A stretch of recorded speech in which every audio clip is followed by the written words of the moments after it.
UGC net yoga anatomy MCQ करेंगे unit 6 के। कौन सा क्रम सही है बताएं? कोशिका, ऊतक, अंग, तंत्र या शरीर? एबीसीडी बताएं कौन सा करेक्ट होंगे।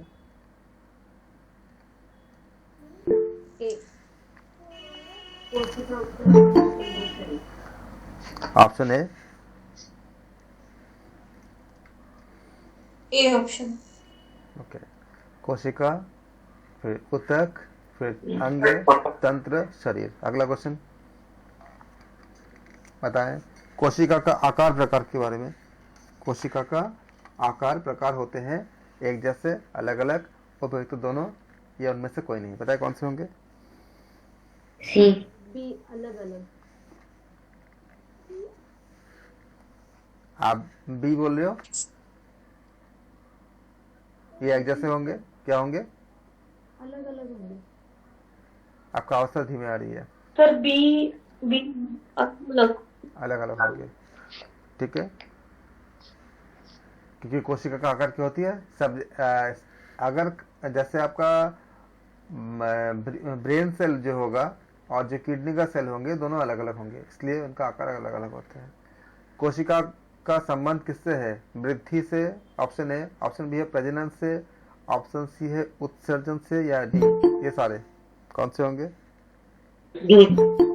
अभी बिल्कुल, कोशिका का संबंध वृद्धि से भी है, रिप्रोडक्शन से यानी प्रजनन से भी है, और उत्सर्जन से भी है, इसलिए सारे करेक्ट होंगे। अगला क्वेश्चन, एक जैसी कोशिकाओं के समूहों को क्या कहते हैं? ऊतक, अंग, तंत्र या शरीर?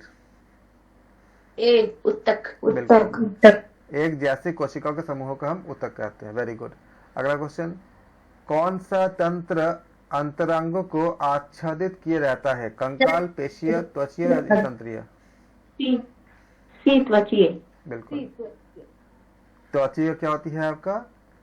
ये त्वची तंत्र अंतरांगों को आच्छादित किए रहता है। अगला क्वेश्चन, भोजन में से पोषक पदार्थों का अवशोषण कौन सा संस्थान करता है? उत्सर्जन या उत्सर्जन तंत्र, पाचन तंत्र, श्वसन तंत्र या तंत्रिका तंत्र? कौन से होंगे? बिल्कुल, भोजन से पोषक पदार्थों का अवशोषण पाचन तंत्र करता है। अगला क्वेश्चन, समस्थिति में क्वेश्चन है, समस्थिति लक्षण क्या है? अच्छे स्वास्थ्य का, ऑप्शन ए। ऑप्शन बी बुरे स्वास्थ्य का, ऑप्शन सी तनाव का, ऑप्शन डी अवसाद का? कौन से होंगे? Very good. अगला क्वेश्चन, कोशिका द्रव्य में होते हैं, ऑप्शन ए कार्बनिक पदार्थ, ऑप्शन बी अकार्बनिक पदार्थ, ऑप्शन सी है सक्रिय अंगक, ऑप्शन डी सारे। बताइए कौन से?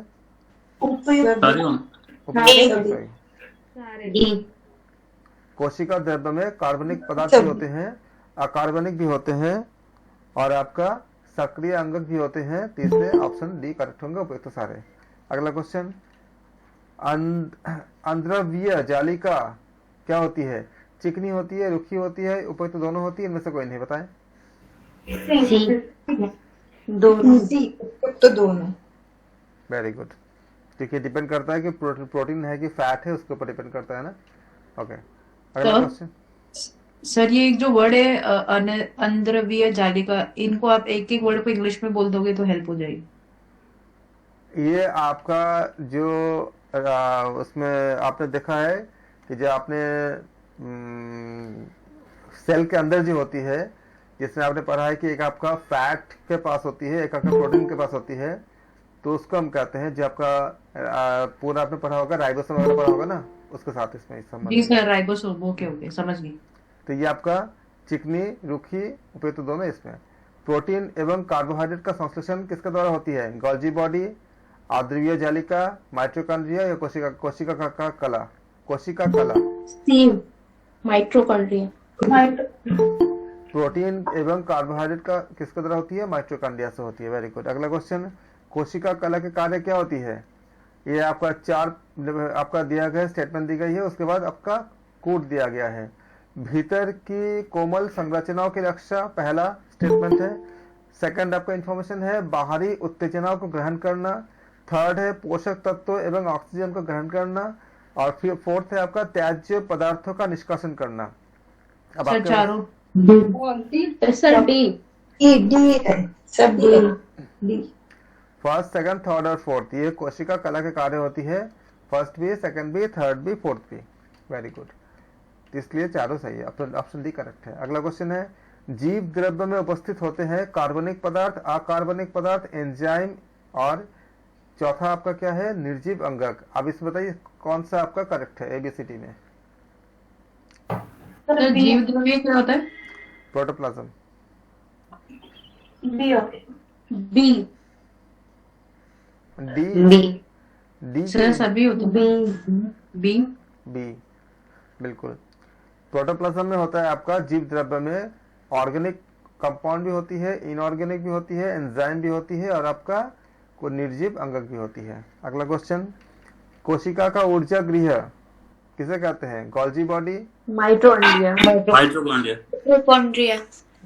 माइटोकॉन्ड्रिया ऑप्शन है गोल्जी बॉडी, अंतर्द्रव्य जालिका, माइटोकॉन्ड्रिया, कोशिका कला। तो कोशिका का ऊर्जा गृह माइटोकॉन्ड्रिया को कहते हैं।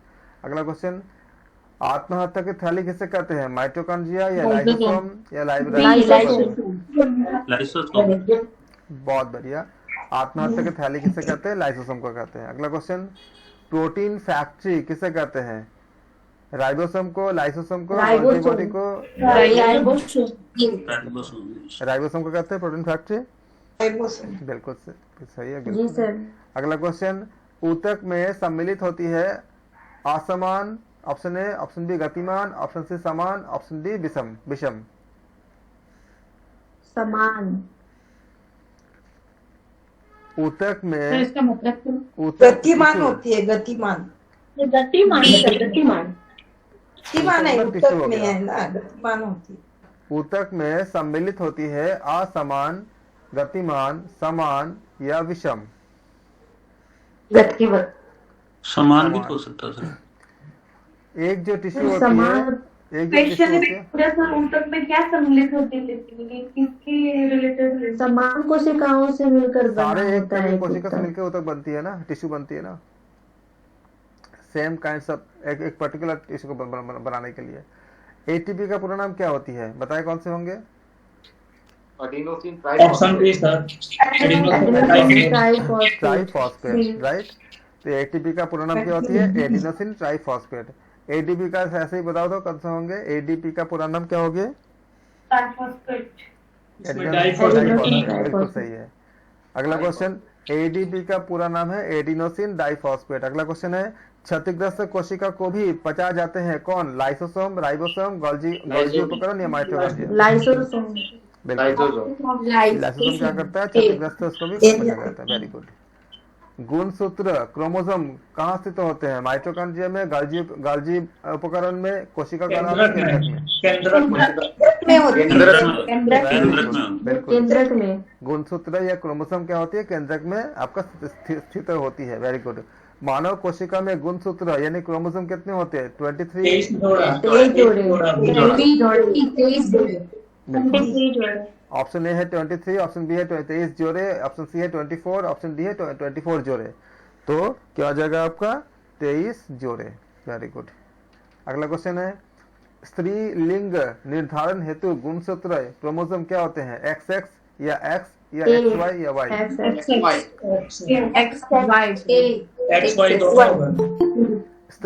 स्त्री के लिए क्या होगा? स्त्री के लिए XX सर XX है, पुरुष का XY होता है। ठीक है। तो स्त्री लिंग निर्धारण के हेतु पुरुष के लिए XY। जी स्त्री लिंग निर्धारण हेतु जो गुणसूत्र होते हैं, जो क्रोमोसोम होते हैं, क्या होती है? XX होती है।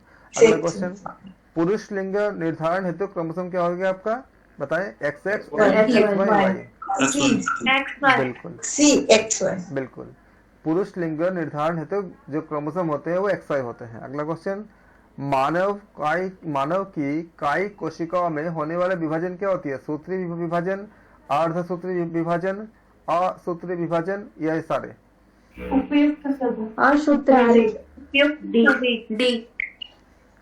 सूत्री विभाजन। मानव की कायिक कोशिकाओं में होने वाला विभाजन सूत्री विभाजन कहलाता है। अगला क्वेश्चन, मानव की प्रजनन कोशिका में होने वाला विभाजन क्या होती है? सूत्री विभाजन, अर्धसूत्री विभाजन, असूत्री विभाजन, ये सारे ये होती है अर्धसूत्री विभाजन। अगला क्वेश्चन, एक बार सूत्री विभाजन मतलब माइटोसिस जिसे कहते हैं, एक बार सूत्री विभाजन में संतति कोशिका कितने बनती है? 1, 2, 3 या 4? दो बिल्कुल। एक बार सूत्री विभाजन में 2 संतति कोशिका बनती है। ऊपर का था मानव की प्रजनन कोशिकाओं में होने वाला विभाजन क्या था आपका? अर्धसूत्री विभाजन। और अगला क्वेश्चन ये था, एक बार सूत्री विभाजन में मतलब जब माइटोसिस होती है तो संतति कोशिका कितने बनती है? 2 बनती है, याद रखेंगे। अगला क्वेश्चन, एक बार अर्धसूत्री विभाजन में, इसका मियोसिस कहते हैं इसको, तो एक बार अर्धसूत्री विभाजन में संतति कोशिका कितने बनते हैं? 1, 2, 3, 4? 4 बहुत अच्छे। एक बार अर्धसूत्री विभाजन यानी मियोसिस में 4 संतति कोशिका बनते हैं। अगला क्वेश्चन, अर्धसूत्री विभाजन मियोसिस क्या होती है? कहाँ पे होती है? शुक्राणु में, ऑप्शन ए, ऑप्शन बी डिंब में, ऑप्शन सी दोनों में, ऑप्शन डी कायिक कोशिका में। दोनों में शुक्राणु में भी होते हैं और डिंब में भी होते हैं। अगला क्वेश्चन, ऊतक में कोशिकाओं की रचना होती है समान, असमान, टेढ़ी-मेढ़ी या शल्की? समान। क्या होती है? समान। Very good. ऊतक में कोशिकाओं की रचना समान होती है। अगला क्वेश्चन, मैट्रिक्स का संबंध है उपकला ऊतक से? ऑप्शन ए संयोजी ऊतक से, ऑप्शन सी तंत्रिका ऊतक से, ऑप्शन डी इनमें से कोई नहीं। संयोजी ऊतक से। तंत्रिका। मैट्रिक्स का संबंध होती है किससे होती है? संयोजी ऊतक से होती है। मैट्रिक्स का संबंध संयोजी ऊतक से होती है। अगला क्वेश्चन, शरीर में कलाएं होती है श्लेष्मिक, सीरमी, श्लेषक, ये सारे शरीर में कलाएं क्या होती है? श्लेष्मिक भी होती है, सीरमी भी होती है, श्लेषक भी होती है, ये सारे। त्वचा का संबंध है रक्षा से, ऑप्शन ए, ऑप्शन बी उत्सर्जन से, ऑप्शन बी अम्ल क्षार, अम्ल जल अम्ल क्षार संतुलन से, ऑप्शन डी उपयुक्त सभी, डी। बिल्कुल। त्वचा का संबंध आपका रक्षा से भी होती है, उत्सर्जन से भी होती है, जल अम्ल क्षार के संतुलन से भी होती है, और ये इसलिए करेक्ट आपका क्या हो जाएगा? आपका सारे हो जाएंगे। अगला क्वेश्चन, अस्थि में कितने % पानी होती है? 0%, 45%, 30%, 25%? कौन से अस्थि में? 45%। 25%। अस्थि में 25% पानी होती है, ख्याल रखिएगा। जो हड्डियां होते हैं उसमें 25% का पानी होती है। अगला क्वेश्चन, अस्थि में कितने % ठोस पदार्थ होते हैं? 100%, 75। बिल्कुल बिल्कुल, क्योंकि उसमें अगर पानी जाएगा तो क्या हो जाएगा आपका? 75% आपका हो जाएगा, तो ठोस पदार्थ हो जाएगा। तो अस्थि में 75%, 75% ठोस पदार्थ होते हैं। ऑप्शन था हमारे पास 100%, 75%, 45% या 30%, तो बोलेंगे 75% है। अगला क्वेश्चन, अस्थि मज्जा होती है लाल, पीली, लाल एवं पीली? बिल्कुल। अस्थि मज्जा लाल एवं पीली होती है। अस्थि मज्जा लाल एवं पीली होती है। अगला क्वेश्चन, अस्थि मज्जा में रक्त कोशिकाओं का निर्माण कौन सी शरीर तंत्र करता है? रक्त परिसंचरण तंत्र या पाचन तंत्र, तंत्रिका तंत्र या कंकाल तंत्र? कौन से? बिल्कुल, कंकाल तंत्र अस्थि मज्जा में रक्त कोशिकाओं का निर्माण करता है। अगला क्वेश्चन, आकार के अनुसार अस्थियां कितने प्रकार की होती है? 2, 3, 4 या 5? 2 प्रकार। 5 प्रकार। चपटी अस्थियां होती है। आकार के अनुसार अस्थियां 5 प्रकार की होती है। आकार के अनुसार अस्थियां 5 प्रकार की होती है। अगला क्वेश्चन, तिलाकार अस्थियां होती है नहीं तो वो स्तक का प्रकार है ना, हम पढ़े अस्थि और तिलाकार अस्थियां होती है असमाकृति, चपटी, छोटी या कंडरा। चपटी तिलाकार अस्थियां कंडरा होती है। अगला क्वेश्चन, लाल अस्थि मज्जा में किसका निर्माण होता है? लाल रक्त कणिकाएं या हीमोग्लोबिन या ये लाल दोनों रक्त या कणिकाएं। श्वेत रक्त कणिकाएं? लाल रक्त ये दोनों है। हीमोग्लोबिन। अच्छा ये भी होता है ना उसमें। लाल अस्थि मज्जा में लाल रक्त कणिकाएं भी बनती है, हीमोग्लोबिन भी बनती है। मैं बार बार बोलता हूँ, पूरा सारे चार ऑप्शन देख के तब आंसर दीजिए।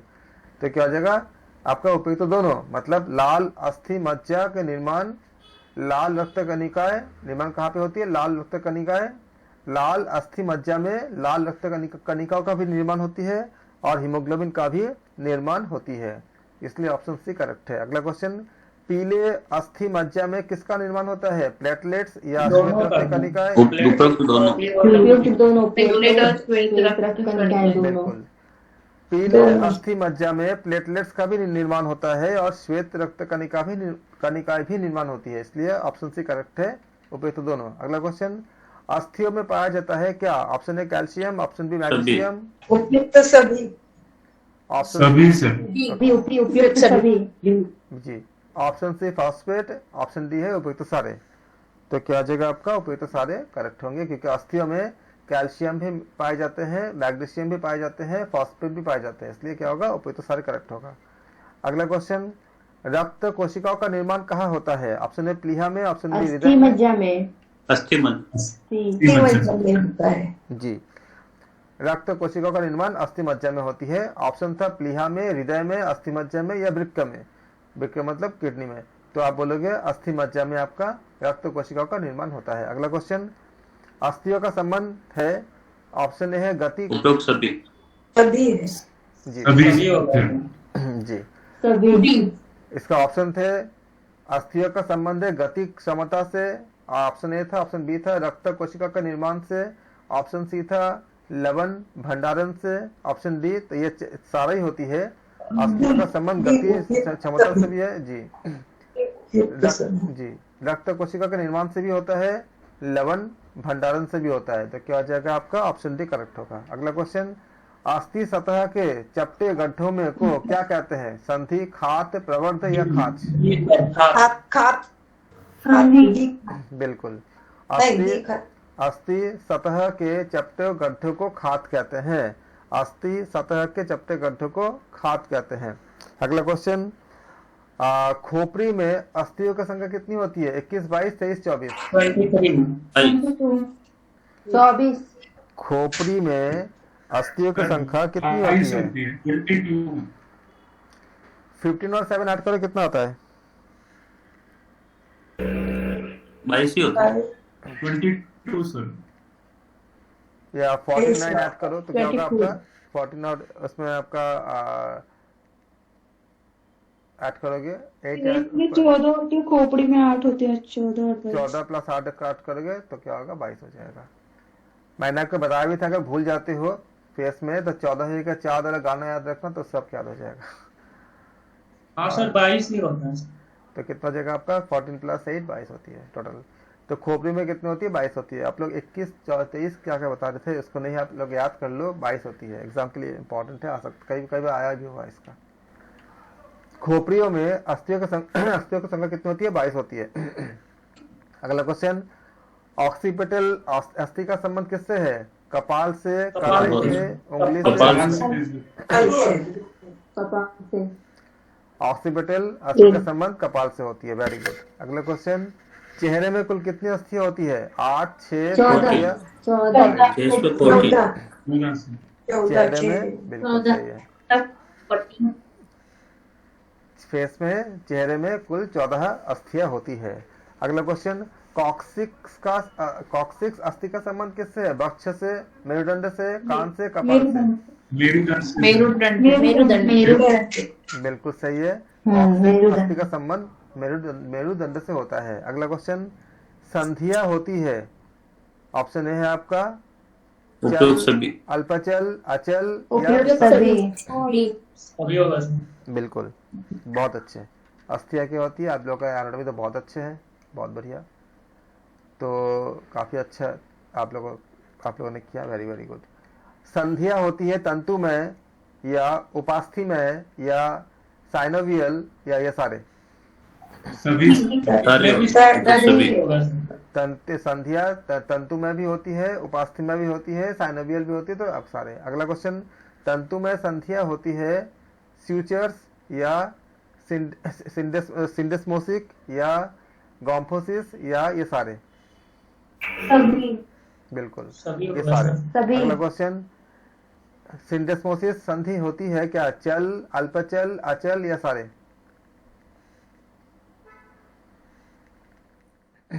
अल्पचल अचल। क्वेश्चन ही नहीं दिखा रहा है। सिंडेस्मोसिस संधि क्या होती है आपका? अचल होती है। अगला क्वेश्चन, साइनोवियल फ्लूइड का कार्य क्या होती है? ऑप्शन ए पाचन हेतु, ऑप्शन बी है संधि ऑप्शन की बी सर, चिकनाहट, संधि के चिकनाहट। बी नंबर चिकनाहट सर। संधि की चिकनाहट, राइट। इसका ऑप्शन थे, ऑप्शन ए था पाचन हेतु, ऑप्शन बी था संधि की चिकनाहट, ऑप्शन सी था प्रसव में सुविधा या ऑप्शन डी था आंतों की गति। तो क्या बोलोगे आप? संधि में संधि की चिकनाहट साइनोवियल फ्लूइड का कार्य होता है। वेरी गुड, बहुत अच्छे। अगला क्वेश्चन है आपका, कॉन्ड्राडाइलेट संधियों का में संभव क्या नहीं होता है? संभव नहीं होता है। ऑप्शन ए घूर्णन, ऑप्शन बी आकुंचन, ऑप्शन सी प्रसारण, ऑप्शन डी अपावर्तन। बताए कौन से? बिल्कुल सही है। घूर्णन जो है ये आपका कॉन्ड्रालाइट आपका संधियों में संभव नहीं होता। कॉन्ड्रालाइट संधि, अगला क्वेश्चन, कॉन्ड्रालाइट संधियों में क्या होता है? आकुंचन, प्रसारण, अपवर्तन या ये सारे? डी सभी बिल्कुल। कॉन्ड्रालाइट संधियों में आकुंचन भी होता है, प्रसारण भी होता है, अपवर्तन भी होता है, इसलिए क्या होगा आपका? सारे। ऑप्शन डी करेक्ट है। अगला क्वेश्चन, संधि के बिना नहीं हो सकता। ऑप्शन ए पुनर्स्थापन, ऑप्शन बी अभिवर्तन, ऑप्शन सी घूर्णन या सारे? सभी सर। सभी होगा सर। सभी संधि के बिना ये नहीं हो सकता, इनमें से कोई भी नहीं हो सकता। न तो घूर्णन हो सकता है, न पुनर्स्थापन हो सकता है, न अभिवर्तन हो सकता है, इसलिए उपयुक्त सभी करेक्ट है। बॉल एवं सॉकेट है, ऑप्शन ए पेशी, ऑप्शन बी संधि, ऑप्शन सी संधि सर। संधि बॉल एंड सॉकेट ज्वाइन भी करते हो तो बॉल एंड सॉकेट क्या संधि है। अगला क्वेश्चन, बाहु एवं अग्र बाहु की संधि होती है। Option A pectoral girdle, option B symphysis pubis, option C ball and socket. Socket होगा सर। बॉल एंड सॉकेट बिल्कुल। अग्र बाहु एवं अग्र बाहु की संधि क्या होती है? बॉल एंड सॉकेट होती है। अगला क्वेश्चन, शरीर की बड़ी एवं जटिल संधि होती है। ऑप्शन ए कलाई में, ऑप्शन बी उंगली में, ऑप्शन बी घुटने में, ऑप्शन डी टखने में। टखने। सर घुटने में शरीर की सबसे बड़ी एवं जटिल संधि होती है। अगला क्वेश्चन, संधि बोला है, हड्डी नहीं बोला है। अगला क्वेश्चन, घुटने की संधि होती है साइनोवियल, ऑप्शन ए या जटिल, बी ऑप्शन सी था सबसे बड़ी, ऑप्शन डी है सभी होगा सर। सभी घुटने की संधि क्या होती है? साइनोवियल भी होती है, जटिल भी होती है और सबसे बड़ी भी होती है। अगला क्वेश्चन, टार्सल संधि का संबंध किससे है? हाथ से, पैर से, गर्दन से, कलाई से? पैर से। कलाई से सर, कलाई होगा। पैर से टार्सल है, टार्सल टार्सल तो पैर से होगा सर। पैर sir B option. Tarsal metatarsal पैर से ठीक है। तो टार्सल संधि का संबंध किससे होती है? पैर से होती है। पेशियों का, अगला क्वेश्चन, पेशियों का संबंध है आकुंचन से, प्रसारण से, अभिवर्तन से, ये सारे? सभी। बिल्कुल। पेशियों का संबंध आकुंचन से भी है, प्रसारण से भी है और अभिवर्तन से भी है। अगला क्वेश्चन, टेंडेंस क्या होती है?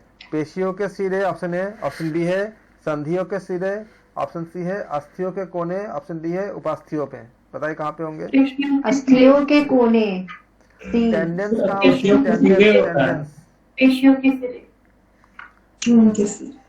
टेंडेंस कहाँ होंगे? पेशियों के सिरे होते हैं। अगला क्वेश्चन, डेल्टॉइड पेशी क्या से होती है? ऑप्शन ए त्रिकोणाकार, ऑप्शन बी आयताकार, ऑप्शन सी गोल, ऑप्शन डी वर्गाकार। बताए कौन से होंगे? बिल्कुल, डेल्टॉइड पेशी क्या होती है? त्रिकोणाकार होती है। अगला क्वेश्चन, शारीरिकी में पेशी के लिए प्रयुक्त शब्द क्या होती है? निर्गम, दुर्गम, सुगम या उद्गम?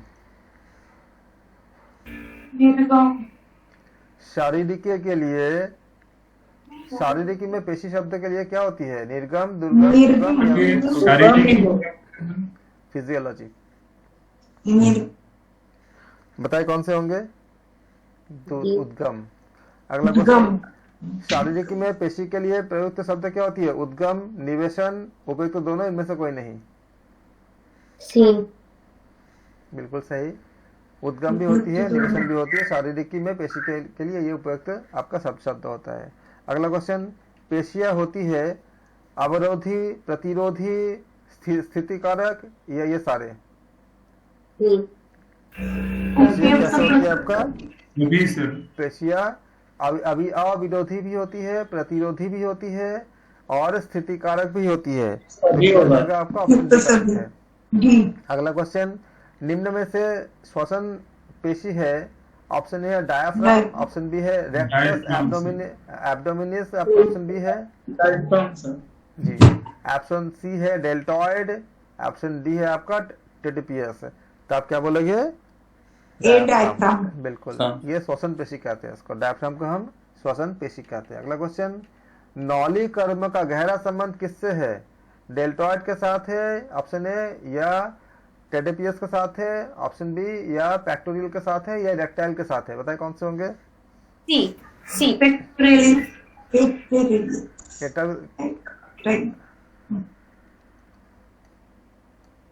हाँ, बताए कौन से होंगे? नौली क्रिया का संबंध किससे होती है? सी पैक्टोरियल से होंगे? बताएं। रेक्टम से रेक्टाइल से होना चाहिए। किसका होंगे बताइए? सर ये फैक्टोरियल तो ये किडनी का आएगा, रेक्टाइल होगा इसका। Very good. तो क्या होगा? नौली कर्म का गहरा संबंध किससे है आपका? रेक्टाइल से। किस पेशी से है? रेक्टाइल से है। नौली कर्म का गहरा संबंध रेक्टाइल पेशी से होता है। अगला क्वेश्चन, प्राणायाम के समय किस पेशी की भूमिका होती है? प्राणायाम के समय किस पेशी की भूमिका होती है? डायफ्राम की सर। डायफ्राम। ओके, प्राणायाम के समय क्योंकि आपका सांस का संबंध होती है तो क्या हो जाएगा आपका? डायफ्राम का होगा, क्योंकि प्राणायाम के अभ्यास में डायफ्राम पेशी की भूमिका होती है। अगला क्वेश्चन, पेशी होती है, ऑप्शन ए है कंकालीय, ऑप्शन बी बिल्कुल, पेशी आपका कंकालीय भी होती है, चिकनी भी होती है और रद्द भी होती है। तो इससे क्या हो जाएगा? ऑप्शन डी करेक्ट होगा। अगला क्वेश्चन है आपका, पेशियों के तंत्रिका तंतु होते हैं? ऑप्शन ए प्रेरक, ऑप्शन बी संवेदी, ऑप्शन सी उपयुक्त दोनों, ऑप्शन डी दोनों सर। उपयुक्त दोनों। बिल्कुल सही, पेशियों के तंत्रिका तंतु प्रेरक भी होते हैं और संवेदी भी होते हैं। अगला क्वेश्चन, मस्तिष्क से पेशी में आने वाले तंतु? ऑप्शन ए है अपवाही होते हैं, ऑप्शन बी अभिवाही होते हैं, ऑप्शन सी है अविरोधी होते हैं, ऑप्शन डी प्रतिरोधी होते हैं। बताए कौन से? ऑप्शन ये अपवाही। बिल्कुल सही, बहुत अच्छे। मस्तिष्क से पेशी में आने वाले तंतु क्या होते हैं आपके? अपवाही होते हैं। अपवाही। अगला क्वेश्चन, पेशी से मस्तिष्क तक उद्दीपन पहुंचाने वाले तंतु कौन होते हैं? अविरोधी, अपवाही, प्रतिरोधी, अभिवाही। बताए कौन से? अभिवाही। बिल्कुल, पेशी से मस्तिष्क तक उद्दीपन पहुंचाने वाले तंतु क्या होती है? अभिवाही कहलाता है। अगला क्वेश्चन, स्पाइनल कॉर्ड में कोशिकाएं होती है? ऑप्शन ए है संवेदी, ऑप्शन बी बिल्कुल सही है। स्पाइनल कॉर्ड में कोशिका क्या होती है? संवेदी भी होती है और प्रेरक भी होती है, इसलिए ऑप्शन सी करेक्ट है। अगला क्वेश्चन, ऑर्बिकुलरिस एक्यूलाई पेशी क्या होती है? आंखों के चारों ओर होती है, ऑप्शन ए, या कान में होती है, ऑप्शन बी नाक में होती है, ऑप्शन सी या जीभ में होती है। आंखों के चारों आंख और आपके चारों ओर ए होती है। Very good. ऑर्बिकुलरिस एक्विलाई पेशी आंखों के चारों ओर होती है। अगला क्वेश्चन, कंधे को घुमाने वाले पेशी होती है, कैसे होती है? मैसेटर या टेरिगाइड या टेम्पोरियल या पैक्टोरियल? ये मेसेटर होता है। कंधे को घुमाने वाली पैक्टोरियल, इसको पैक्टोरियलिस कहते हैं इसको। अगला क्वेश्चन, डायफ्राम क्या होती है? पेशी या श्वसन पेशी या अस्थि या ये सारे? सभी सभी सर। श्वसन पेशी, श्वसन पेशी पेशी है। सभी नहीं श्वसन होती। बी श्वसन पेशी होती है। डायफ्राम क्या क्या क्या कहते हैं हम लोग? श्वसन पेशी कहते हैं। अगला क्वेश्चन, रेक्टस क्या है? उदरीय पेशी, कमर की पेशी, कंधे की पेशी या कान की पेशी? उदरीय पेशी।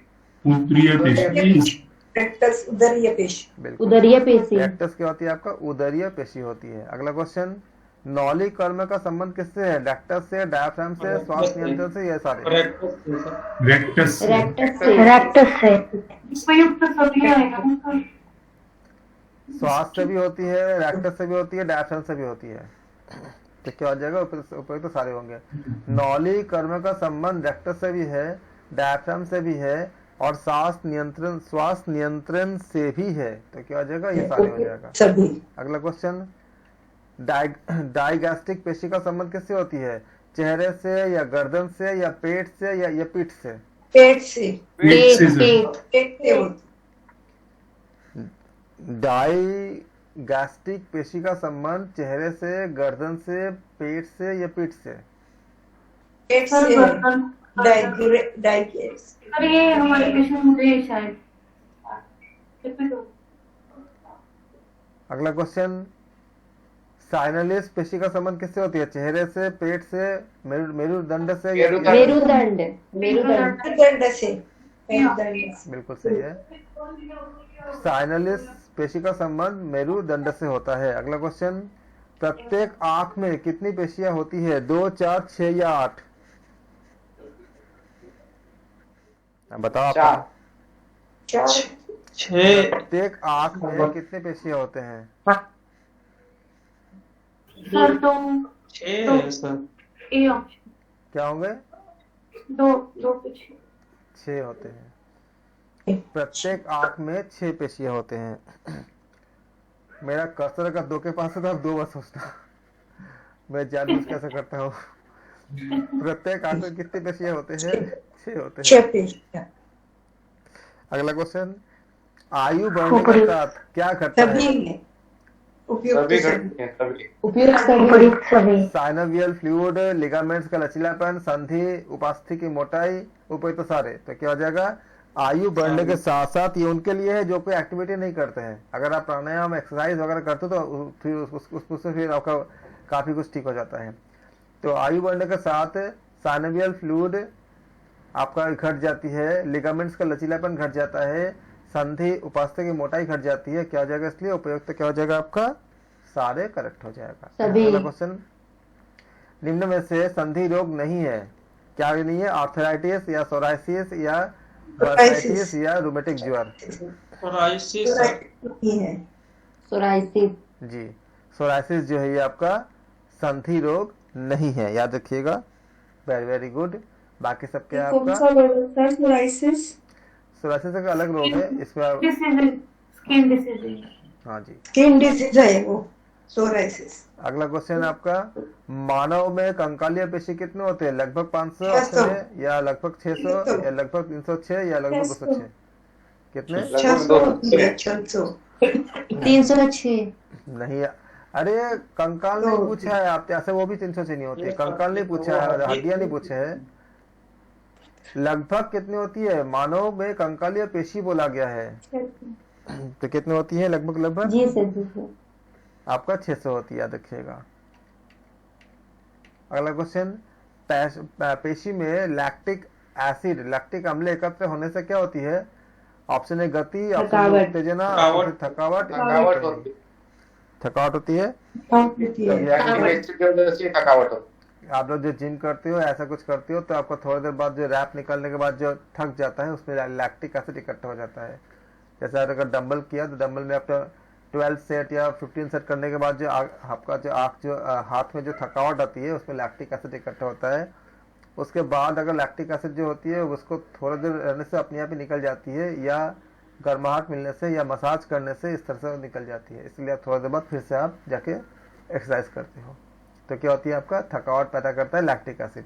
अगर जब आपने पढ़ा होगा कि आपका हम जब आप सेल के चैप्टर से पढ़े होंगे, आपका जब आपका 30 जब आपका ऑक्सीजन के साथ जब करते हो तो एटीपी कितनी बनती है, और आपका लेस ऑक्सीजन के साथ जब करते हो तो कितनी बनती है, तो 2 एटीपी बनती है। अगर आपका बिना मतलब आपका बहुत ही कम ऑक्सीजन या उसके बिना करोगे तो, और आपका जब पूरा जो ऑक्सीजन होती है तो उसमें आपका एटीपी बहुत ज़्यादा हो जाती है, 38 के करीब होती है, तो उससे क्या होती है, आपको एनर्जी बहुत ज़्यादा मिल जाती है। सब आप पढ़े हो गए उसमें।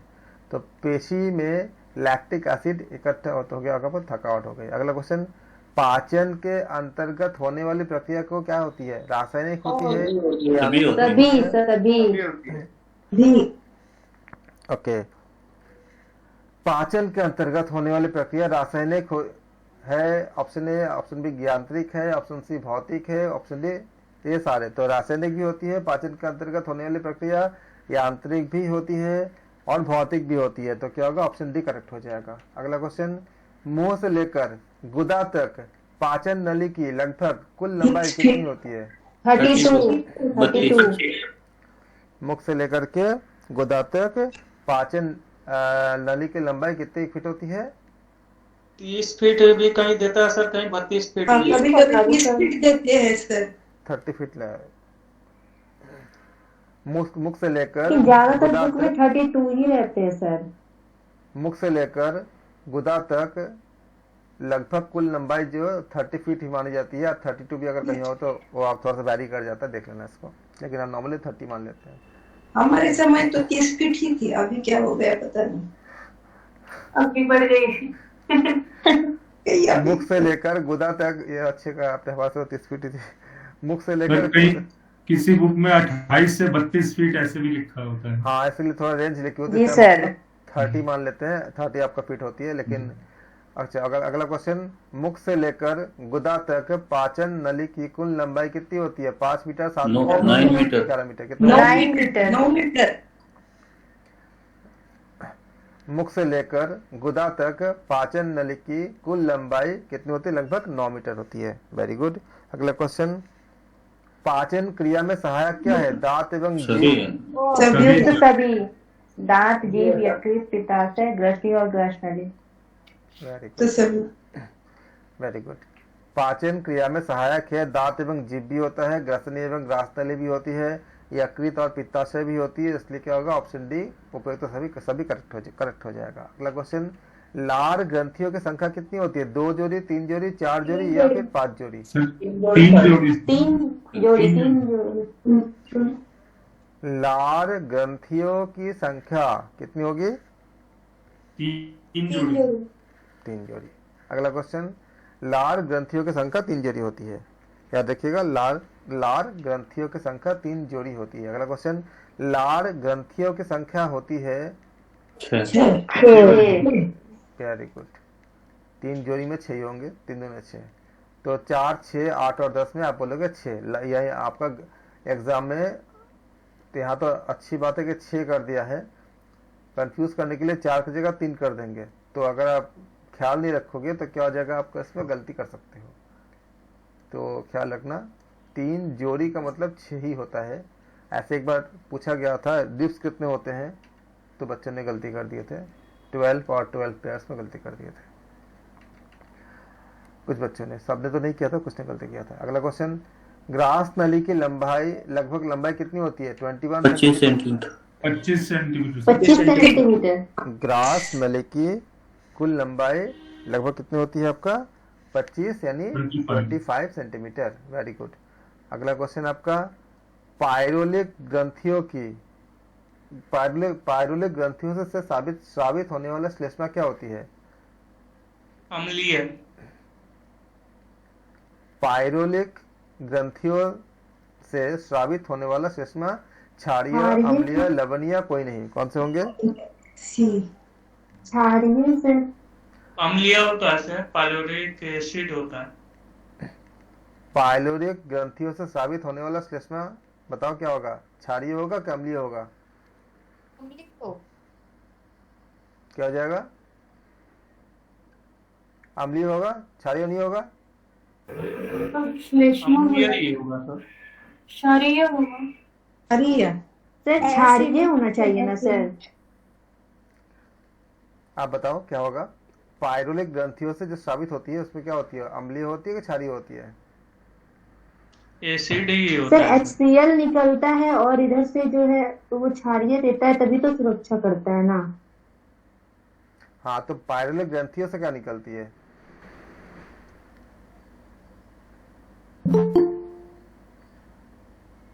एसिड तो होगा, एसिड के बिना कैसे होगा? एसिड ही होगा सर। हाँ, नहीं एसिड तो रहेगा, लेकिन पायरोलिक ग्रंथियों से जो निकलती है वो क्या होती है? वो बेस होती है कि एसिड होती है? HCl तो पेट में होता ही है। उसका नाम ही पायलोरिक एसिड ही है सर। बताओ। क्षारीय सर।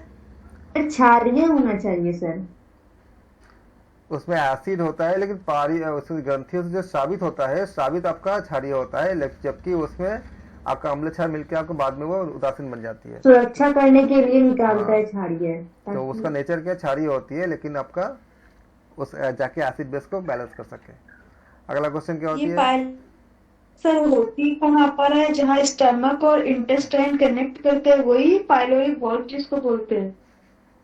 जो आपका इसका जो हमने जो एनाटॉमी का दिया था आपको पूरा बताया गया था पूरा, उसको रेफर करो, क्योंकि MCQ में चले जाएंगे तो फिर आपको बिगड़ जाएगा उसका। ठीक है सर, कोई बात नहीं। भोज्य पदार्थ का तरल मिश्रण क्या होती है बताइए?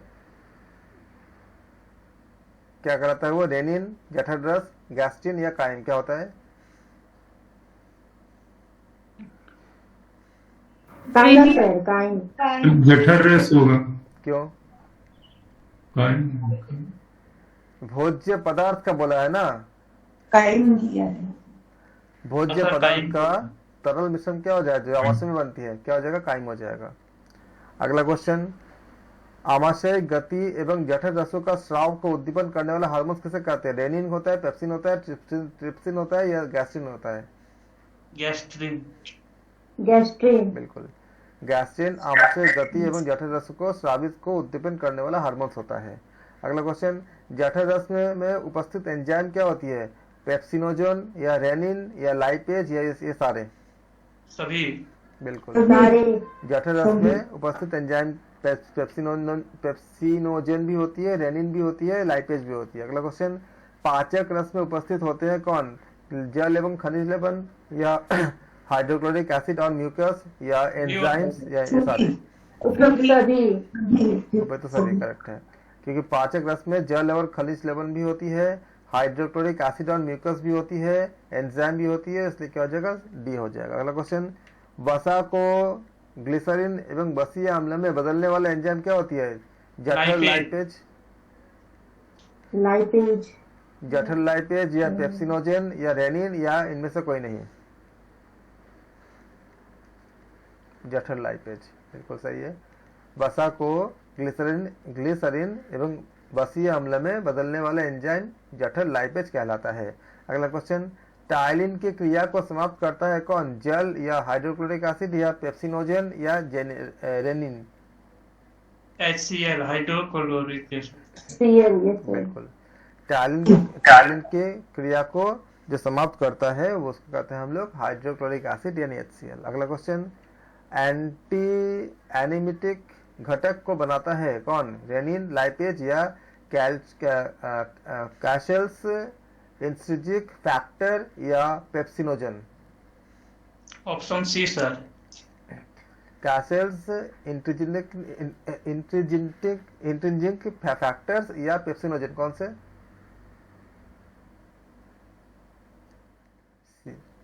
सी करेक्ट है। अगला क्वेश्चन, पेप्सिनोजन नहीं होगा। छोटी आंत की लंबाई कितनी होती है? 2 metre, 4 metre, 6 metre, 8 metre? 6 metre sir. 6 metre. 8 metre. 6 metre. 8 metre कैसे? छोटी आंत की लंबाई कितनी? 6 मीटर होती है। एम्पुला ऑफ वाटर कहाँ पर होती है? अमाशय में, ग्रहणी में, मध्यांतर में या शशांत्र में?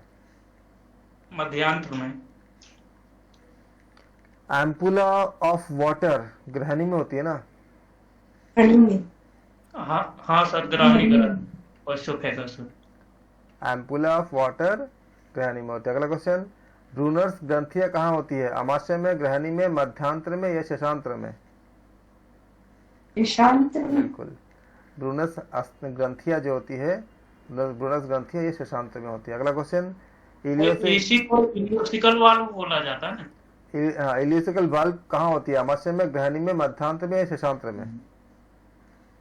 शशांत्र। बिल्कुल, शशांत्र में। इलियोसिकल वाल्व क्या होती है? शशांत्र में होती है। अगला क्वेश्चन, पायरोलिक ग्रंथियों से स्रावित होने वाला श्लेष्मा क्या होती है? क्षारीय, अम्लीय, लवणीय, इनमें से कोई नहीं? क्षारीय। क्षारीय। ये हो गए। हाँ। अगला क्वेश्चन है आपका, एंटी एनिमेटिक घटक कौन बनाती है? ये हो गया था ना, एक सेकंड रिपीट हो गया है। ऑप्शन सी हो गया था।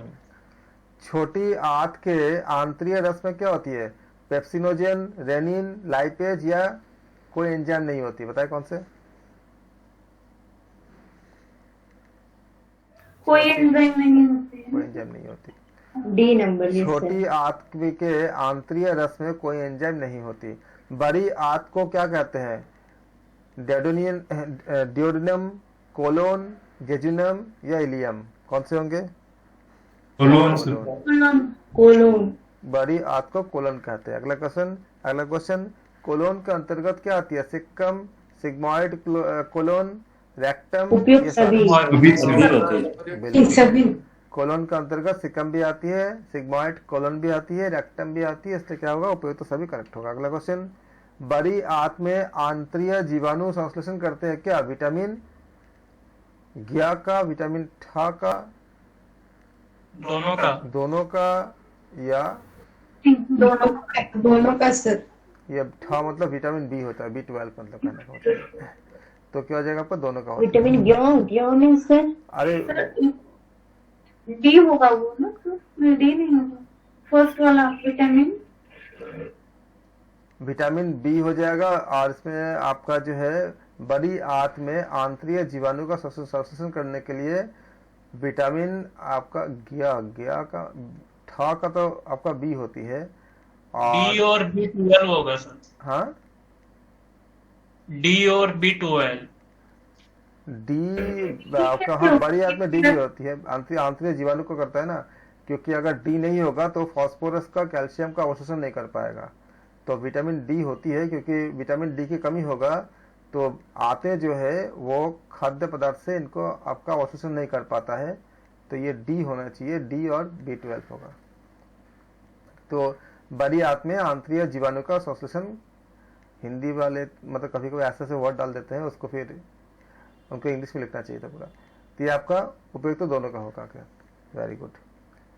और विटामिन डी के लिए बोला जाता है कि अगर डी की कमी से क्या क्या हो सकता है, तो हड्डियों का तो जो है वो तो सारे जानते ही हो। और ये आपका जो बड़ी आंत के जो पूरा कार्य होती है जिसमें से वो एब्जॉर्ब करता है, उसको भी ठीक से नहीं कर पाता अगर डी की कमी होगी तो। अगला क्वेश्चन, मल में उपस्थित क्या होती है? जल, जीवाणु, सेलुलोज, सारे? मल में आपका पानी भी होता है, जीवाणु भी होती है और सेलुलोज भी होती है। अगला क्वेश्चन, आग्नेयाशयिक रस में क्या पाई जाती है? लाइपेज, एमाइलेज या ट्रिप्सिनोजन या सारे? सभी। आग्नेयाशयिक रस में आपका लाइपेज भी होती है, एमाइलेज भी होती है, ट्रिप्सिनोजन भी होती है, इसलिए ऑप्शन डी करेक्ट है। अगला क्वेश्चन, कैसिनोजन को कैसिन में बदलता कौन है? पेप्सिनोजन, रेनिन, लाइपेज या फिर पेप्सिन? पेप्सिनोजन।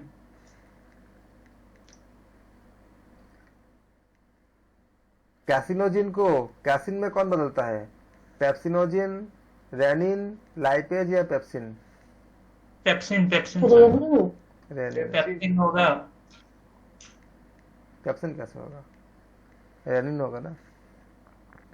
अगला क्वेश्चन, प्रोटीन को पेप्टोन में कौन बदलता है? पेप्सिन, रेनिन, लाइपेज या ट्रिप्सिन? पेप्सिन। बिल्कुल सही है। पेप्सिन। प्रोटीन को पेप्टोज में पेप्सिन बदलता है। अगला क्वेश्चन, भोजन का अम्लीकरण एवं जीवाणुओं का समाप्त कौन करता है? HCl, H2O, NaCl या इनमें से कोई नहीं? HCl। HCl hydrochloric acid. HCl। यहाँ तो ऑप्शन सही है, लेकिन इनका जो लिखा गया है ये दोनों गलत लिखा हुआ है। HCl ऐसा नहीं लिखते। HCl का लिखने का तरीका होता है H कैपिटल होगा और C कैपिटल, L स्मॉल होगा। और NaCl का भी ये मेथड गलत है, जब लिखा जाएगा तो Na ऐसे लिखते हैं। हाँ, NaCl ऐसे होता है। और H2O का तो चलो ठीक है, इसको क्योंकि अगर कैपिटल करोगे तो इसका कंपाउंड मतलब बनेगा ही नहीं वो।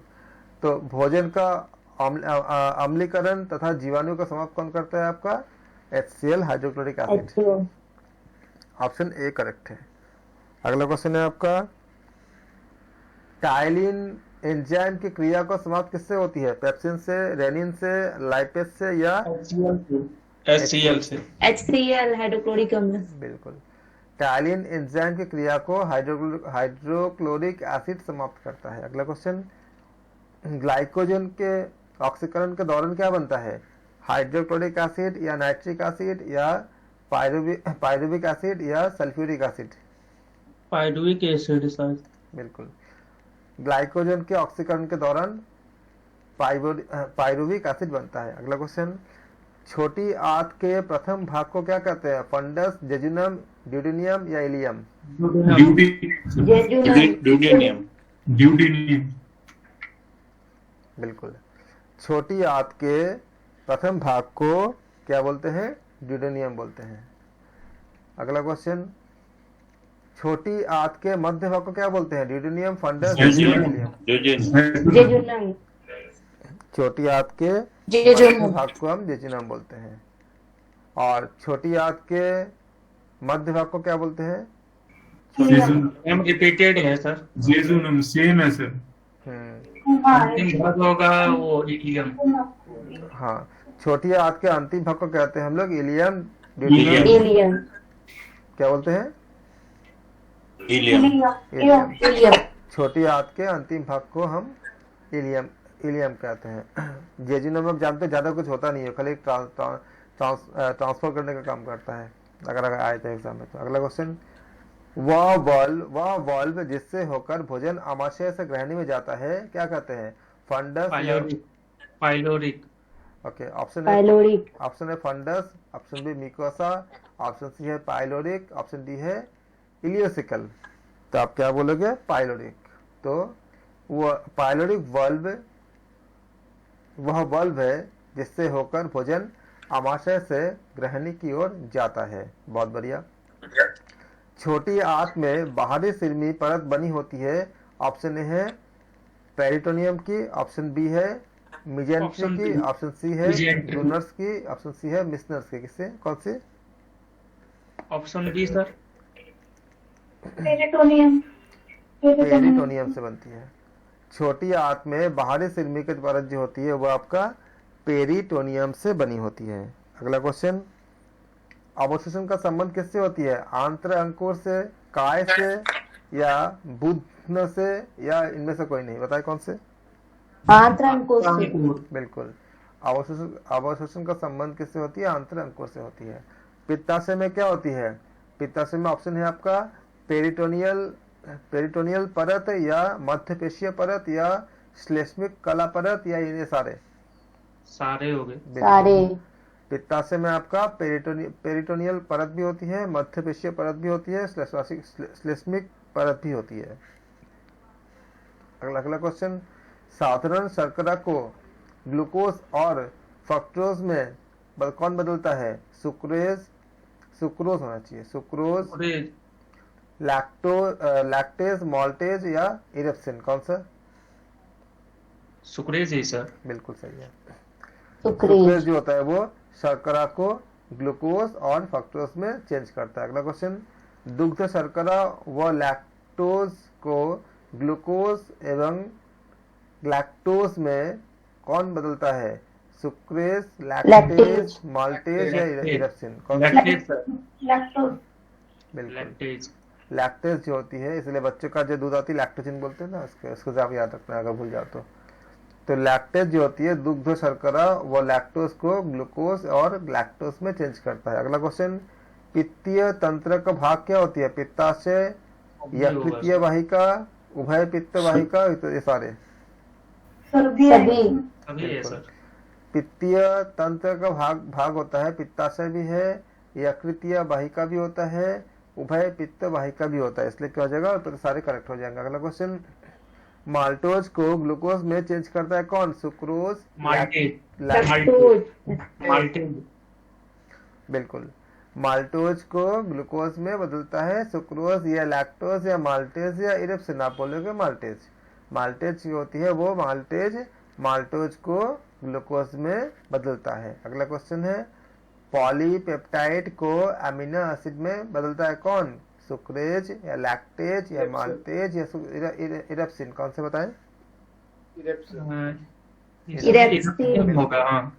पॉलीपेप्टाइड को अमीनो एसिड में इरेप्सिन बदलता है, चेंज करता है। अगला क्वेश्चन, जल का अवशोषण और डिहाइड्रेशन से बचाव में सहयोगी क्या होती है? अमाशय या छोटी आंत या बड़ी आंत?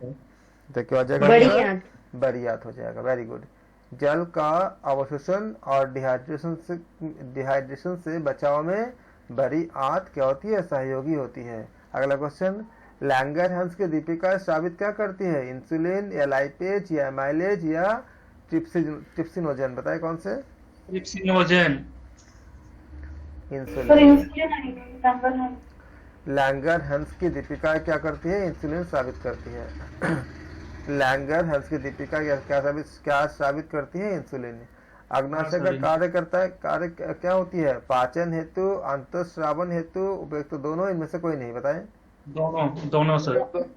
बिल्कुल, अग्नाशय का कार्य क्या होती है? पाचन हेतु भी होती है और अंतःस्रावन हेतु भी होती है। तो क्या आ जाएगा आपका? ऑप्शन सी, ऑप्शन सी की ये दोनों करेक्ट होंगे। अगला क्वेश्चन, यकृत किस आवरण से ढका होता है? एम्प्यूला ऑफ वाटर या ग्लिसन्स कैप्सूल या एसिनाई या लैंगर-हंस दीपिका? Ampulla of Vater. Glisson's capsule. Glisson's capsule. यकृत जो होता है वो ग्लिसन्स कैप्सूल से आवरण से ढका होता है। अगला क्वेश्चन, यकृत के कार्य क्या होती है? संग्रही या श्रावी या चयापचयी या ये सारे? सभी से। अभी होगा सर। सभी। यकृत के कार्य क्या होते हैं? संग्रही भी होती है, जैसा आप जानते हैं ना। फैट क्या होती है? फैट आपका कहाँ इकट्ठा होती है? आपका लीवर में होती है या आपका मांसपेशियों के बीच में होती है या फिर स्किन के नीचे होती है, जो हम एक्स्ट्रा जो फैट जम जाती है बॉडी पे। तो यकृत के कार्य क्या होती है? संग्रही करना, संग्रहण करना। संग्रही होती है, श्रावी होती है और मेटाबॉलिज्म मतलब चयापचय भी होती है। तो क्या हो जाएगा आपका? उपयुक्त सारे सही होंगे। अगला क्वेश्चन, पित्त लवण उत्पन्न होते हैं कहाँ पे? कोलेस्ट्रॉल से या प्रोटीन से या कार्बोहाइड्रेट से या सारे? सारे। उपयुक्त सभी। पित्त लवण उत्पन्न होते हैं कोलेस्ट्रॉल से। हर जगह सारे क्यों लगा देते हो? पित्त लवण उत्पन्न होते हैं जब कोलेस्ट्रॉल समझ में से। नहीं आता तब से। तो उससे नंबर थोड़ी मिल जाएगा। पित्त लवण उत्पन्न होते हैं कोलेस्ट्रॉल से। पित्त लवण किससे उत्पन्न होते हैं? कोलेस्ट्रॉल से। अगला क्वेश्चन, उत्सर्जी अंग क्या है? गुर्दा, त्वचा, फेफड़ा या सारे? सभी। बिल्कुल, उत्सर्जी अंग गुर्दा भी होता है, त्वचा भी होता है, फेफड़ा भी होता है। क्या बोलेंगे हम? तो सभी बोलेंगे। वृक्क का मतलब किडनी। वृक्क का कार्य क्या होती है? मूत्र का निर्माण करना, यूरिया का निर्माण। सभी से। यूरिया उत्सर्जन, इलेक्ट्रोलाइट्स का संतुलन या सारे? सारे से। सभी। बिल्कुल, वृक्क का कार्य क्या होती है? मूत्र का निर्माण भी होती है, यूरिया उत्सर्जन भी होती है, इलेक्ट्रोलाइट्स का संतुलन भी, बैलेंस करना भी होती है। तो क्या हो जाएगा? उपयुक्त सारे हो जाएगा। अगला क्वेश्चन, मूत्र निर्माण की प्रक्रिया में नहीं होता। ऑप्शन ए है एसिड का उत्सर्जन, ऑप्शन बी है निस्यंदन, ऑप्शन सी है पुनरावशोषण, ऑप्शन डी है श्रावण। एसिड नहीं क्या होगा सर? एसिड उत्सर्जन नहीं होता है, बाकी सब होता है। हाँ, निस्संदन भी होती है, पुनरावशोषण भी होती है, श्रावण भी होती है, तो एसिड उत्सर्जन नहीं होता है। तो मूत्र का निर्माण प्रक्रिया में एसिड का निर्माण नहीं होता है। नेफ्रॉन का कार्य क्या होती है? मूत्र का निष्कासन। अगला क्वेश्चन, नेफ्रॉन का कार्य क्या होती है? मूत्र का निष्कासन कार्य या मूत्र का निर्माण कार्य या मूत्र को आगे भेजना, इनमें से कोई नहीं। निर्माण। मूत्र का निर्माण करना क्या होती है? नेफ्रॉन का कार्य होती है। बहुत अच्छे, वेरी वेरी गुड। ऐसे आप लोग काफी अच्छे कर लेते हो। नेफ्रॉन का कार्य आपने कर लिया। आपने नेफ्रॉन का भाग क्या होती है? बोमेन्स संपुट, दोनों होगा। दोनों सर। बोमेन्स संपुट या वक्कीय नलिका या उपयुक्त दोनों, या फिर इनमें से कोई नहीं। तो आप बोलोगे दोनों होती है, क्योंकि नेफ्रॉन का भाग आपका बोमेन्स संपुट भी होती है, वक्कीय कली नलिका भी होती है। फिर आपका अगला क्वेश्चन है, हेनेले का लूप क्या होती है? आमाशय में, छोटी आंत में, बड़ी आंत में, वृक्कीय नलिका में। वृक्कीय नलिका, डी ऑप्शन। वृक्कीय नलिका बोलोगे? हेनले का लूप कहाँ होती है? वृक्कीय नलिका में होती है। Very good. अगला क्वेश्चन, संग्राही नलिकाएं मिलकर बनाती है क्या? वो ऑप्शन ए है बोमेन्स संपुट, ऑप्शन बी है नेफ्रॉन, ऑप्शन डी है duct and Bellini, option D है हेनले का लूप। तो क्या कौन से बोलोगे? ऑप्शन कौन से करेक्ट है? Duct of Bellini. ठीक है, संग्राही नलिकाएं मिलकर बनाती है। अगला क्वेश्चन, मूत्र का संग्रहण करता है कौन? यूरेटर्स या वृक्क या नेफ्रॉन या बोमेन्स संपुट? कौन से? यूरेट्रस। मूत्र का संग्रहण कौन करता है? आपका यूरेटस करता है। अगला क्वेश्चन, स्त्रियों में यूरेथ्रा की लंबाई लगभग कितनी होती है? 2 सेंटीमीटर, 3 सेंटीमीटर, 4 या 5? सर ये जो 337 यूरेटर से तो सर वो यूरिनरी ब्लैडर में होता है ना वैसे तो संग्रह, लेकिन यूरेटर के थ्रू आता है। लेकिन जो मोस्ट वो लेकिन ऑप्शन भी नहीं है इसमें। हाँ, जो मोस्ट अप्रोप्रिएट क्या होगा? आपका यूरेटर्स भी होंगे ना, इसमें 4 जो दिए गए उसमें से। अप्रोप्रिएट तो यही लगेगा। अगला क्वेश्चन देखिए, स्त्रियों में यूरेथ्रा की लंबाई कितनी होगी? 2 सेंटीमीटर, 3 सेंटीमीटर, 4 या 5? 4 सेंटीमीटर या 5 सेंटीमीटर? 4 सर। स्त्रियों में, बाकी सब लोग बताइए कितने होंगे? 5 सर 2 सेंटीमीटर होगी। स्त्रियों में यूरेथ्रा की लंबाई कितनी होती है? बताएं। 2 या 3 होगी सर। स्त्रियों में 4 सेंटीमीटर होती है। हाँ। स्त्रियों में यूरेथ्रा की लंबाई लगभग कितनी होती है? 4 सेंटीमीटर होती है। अगला क्वेश्चन, पुरुषों में यूरेथ्रा की लंबाई लगभग कितनी होती है? 8 या 10 या 15 या 20 सेंटीमीटर? बताएं। 10। पुरुषों में यूरेथ्रा की लंबाई लगभग कितनी होगी? 10 सेंटीमीटर ही होता है सर। 10 है कि 20 है? 20 नहीं होगा सर, 10 ही होगा। पुरुषों में यूरेथ्रा की लंबाई बताओ कितने होंगे? 10, 15, 20। चलो 8 नहीं होगा, मैंने बोल दिया। आप बोलो कितने होंगे? Sir 20 centimetre. 20 सेंटीमीटर। 10 सेंटीमीटर। 10 ही होता है सर। 10 कहाँ होती है? पुरुषों में बता रहे हैं, पुरुषों में यूरेथ्रा की लंबाई 20 सर। तो 15 होगा जब 10 और 20 नहीं है तो। मैं 10 में तो काटा ही नहीं मैंने बोला 8 नहीं होता है, बाकी दिन तो मैं काटा ही नहीं है मैंने, आप लोगों के लिए छोड़ दिया मैंने। Sir 20 centimetre, D option. पुरुषों में यूरेथ्रा की लंबाई लगभग 20 सेंटीमीटर होती है। पुरुषों के यूरेथ्रा में भाग में क्या होती है? प्रोस्टेटिक भाग या झिल्लीमय भाग या स्पंजी भाग या इनमें से ये सभी उपयुक्त सभी। प्रोस्टेटिक आएगा ना सर? बताएं, पुरुषों में क्या होती है? सारे होंगे? हाँ सर, सारे होंगे। पुरुषों में यूरेथ्रा में क्या होती है? आपका प्रोस्टेटिक भाग भी होती है, झिल्लीमय भाग भी होती है, स्पंजी भाग भी होती है। तो क्या होगा? डी हो जाएगा। अगला क्वेश्चन, मूत्र का मूत्र में जल का लगभग कितने परसेंट होता है? 90%, 95% या 96% या 98%? सर 96%। 96 96 सर। 96%? जी सर। आपका आंसर बिल्कुल गलत है, 90% होता है। 90। ऐसे अगर आप ऐसे दिखाओगे ना, एक्चुअली आपका आंसर गलत भी नहीं है। मूत्र में पूछा है जल का भाग, तो जल का भाग अगर पूछा है तो आप 90 कैसे बता रहे हो? क्योंकि एक कॉन्सेप्ट के अकॉर्डिंग ये भी होती है कि बहुत क्लोज है कि 90 जो किसी किसी जगह पे आपका 95 भी बताया गया है। में रहता है ना सर। हाँ, कि 2.5% आपका टॉक्सिन होती है और 2.5% आपका जो है आपका जो आपका हार्मफुल जो आपका प्रोडक्ट होती है। तो कुछ कुछ जगह पे ये भी बताया गया है कि आपका 95% भी बताया गया है और कुछ कुछ जगह पे 90% बताया गया है कि आप 10% को उसने किया है। तो ऑप्शन काफ़ी क्लोज है, इसलिए इसमें आपका मतलब एक मत नहीं है। 95% भी कई बुक में मिलती है जिसमें बताते हैं कि 2.5% आपका जो प्रोडक्ट होती है टॉक्सिन्स की होती है और जो यूरिया से संबंधित जितने सब चीज़ें होती है वो 2.5% होती है। तो इस हिसाब से 95% होता है और कुछ जगह पे बताते हैं कि 90% होता है। तो बुक में भी एक बात नहीं होती मिलती, अलग अलग जगह पर अलग अलग मिलती है। और अगर कहीं 96% मिलता होगा तो हो सकता मिलता हो, लेकिन नॉर्मली देखा मैंने 90 और 95% के अंदर ही मिलती है। तो हम इसमें 90 लेते हैं। इसमें एग्जैक्टली कुछ कुछ बुक में वैरी करता है, इसका जो परसेंटेज है वो एक नहीं, हमें भी नहीं मिलता है, हमें भी मतलब अलग अलग मिलता है अलग अलग बुक में। अगला क्वेश्चन आपका है, मूत्र में उपस्थित होता है यूरिया, क्रिएटिनिन, अकार्बनिक पदार्थ, सारे हो जाएंगे सभी सर। बिल्कुल। मूत्र में क्या होती है आपका? मूत्र में आपका यूरिया भी होती है, क्रिएटिनिन भी होती है, अकार्बनिक पदार्थ भी होती है और इसलिए डी ऑप्शन करेक्ट होंगे। अगला क्वेश्चन, मधुमेह के होने से मूत्र में क्या निष्कासित होती है? ग्लूकोज।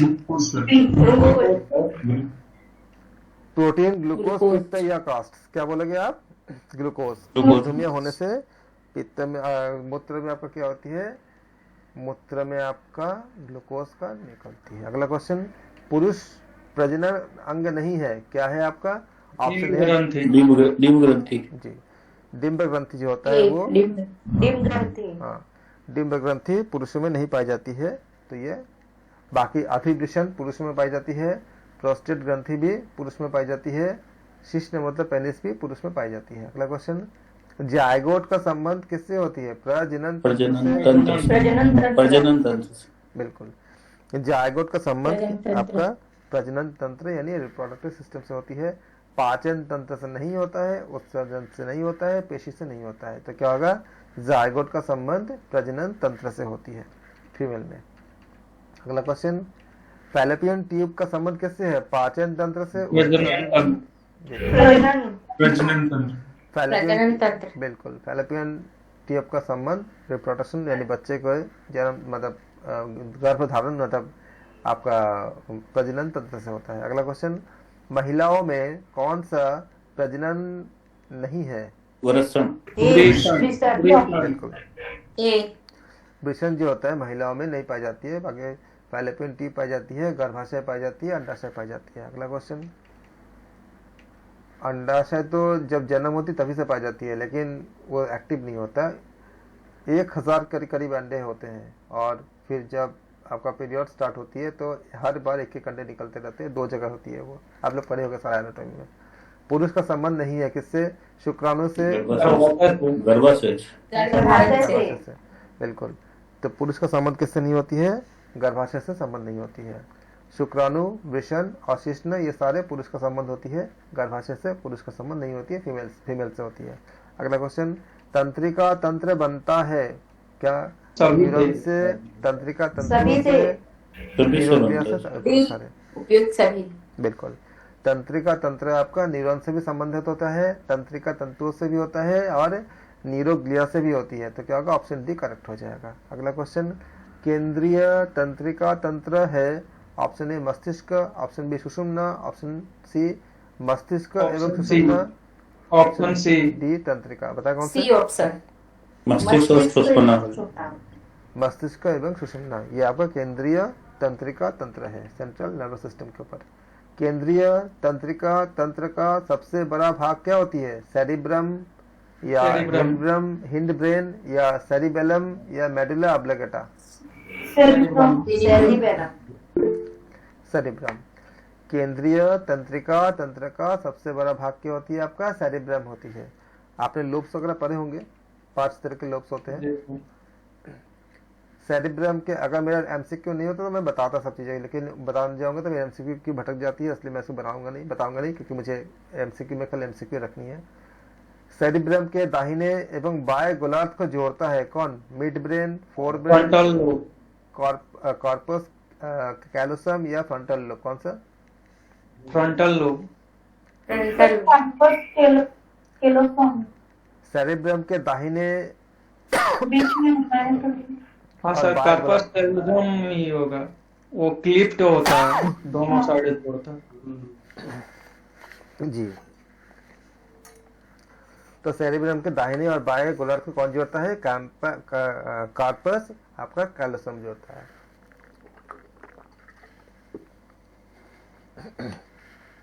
अगला क्वेश्चन, सेरिब्रम के दाहिने अर्ध गोलार्ध द्वारा नियंत्रित क्या होती है? शरीर का बायां भाग, शरीर का दाहिना भाग, शरीर का दोनों भाग? बायां भाग होता है। श्योर हो? पक्का? 100% बिल्कुल। सेरिब्रम के दाहिने अर्ध गोलार्ध द्वारा नियंत्रित क्या होती है? शरीर का बायां भाग। अगला क्वेश्चन, सेरिब्रम का संबंध किससे होती है? इच्छा से, बुद्धि से, आवेश से या इन सारे? बिल्कुल सभी। सेरिब्रम का संबंध आपकी इच्छा से भी होती है, बुद्धि से भी होती है, आवेश के साथ भी होती है, इसलिए सारे सही है। स्मरण शक्ति का संबंध किससे है? सेरिब्रम से, मिड ब्रेन से, हिंड ब्रेन से, थैलेमस से? Hind brain. सेरिब्रम से होती है। सेरिब्रम। स्मरण शक्ति का संबंध किससे होती है? सेरिब्रम से होती है। आपको मैं थोड़ा सा बता देता हूँ। इसीलिए हम तनाव में या जो आपका जो डिप्रेशन वगैरह होती है, सबसे पहले इफेक्ट क्या होती है? आपका सेरिब्रम होती है।